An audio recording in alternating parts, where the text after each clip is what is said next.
नमस्कार. कवी लेखक रामचंद्र इकारे यांच्या अक्षरांची रांग या लेखसंग्रहामधील एक लेख मी आज सादर करते आहे. आजोळ हा लेख दैनिक लोकमतमध्ये 23 मे 2018 रोजी प्रकाशित झाला होता. आज मी सादर करते आहे डॉक्टर अदिती काळमेघ, सातारा येथून. नात्या गोत्याचं हळवपण जपणारं आजोळ. आजोळ शब्द 3च अक्षरी, पण या 3 अक्षरात आपुलकी, प्रेम, माया, हट्ट हे अगदी हक्काने सामावलेलं असतं. अशा या शब्दाची अर्थातच आजोळची आठवण आज अचानक येण्याचं कारण म्हणजे उन्हाळा सुट्टी.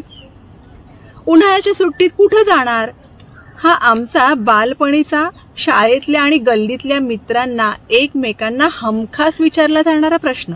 खरं तर त्यावेळी पर्यटन हा शब्द उमजलाही नव्हता, कारण सुट्टी म्हटलं की ठरलेलं एकच ठिकाण असायचं, ते म्हणजे आजोळ.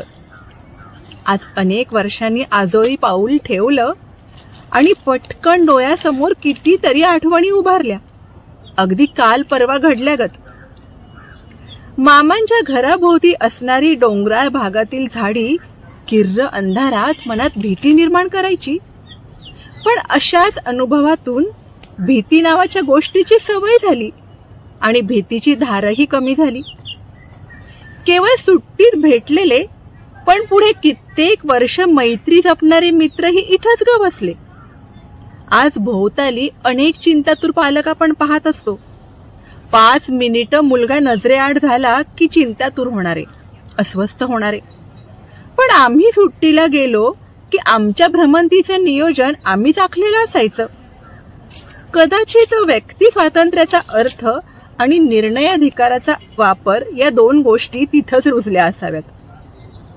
मग सह्याद्रीच्या कुशीत बसलेल्या आजोळी रोज सकाळी करवंद आणायचा बेत पक्का. सगळी भावंड सोबतीला घेऊन मामांसोबत डोंगर चढण्याची, करवंद गोळा करण्याची मजा काही वेगळीच असायची. हा डोंगर चढतानाच आयुष्यातील चढ उताराची जाणीव आणि सहन करण्याची क्षमता निर्माण झालेली असायची.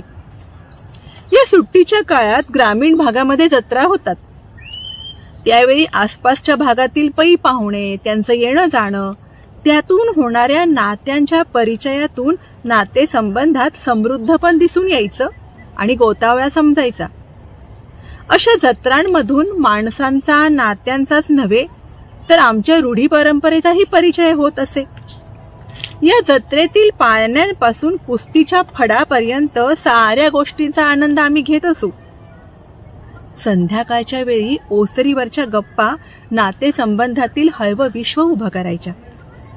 त्यावेळी ज्येष्ठ माणसं अनेक दिवसांनी एकत्र आल्यामुळे एकमेकांची विचारपूस करताना सख्खे, चुलत, मावस करत करत चुलत चुलत, मावस मावस असा प्रवास सुरू होई आणि आम्ही बच्चे कंपनी अगदी अवाक होत जाऊ.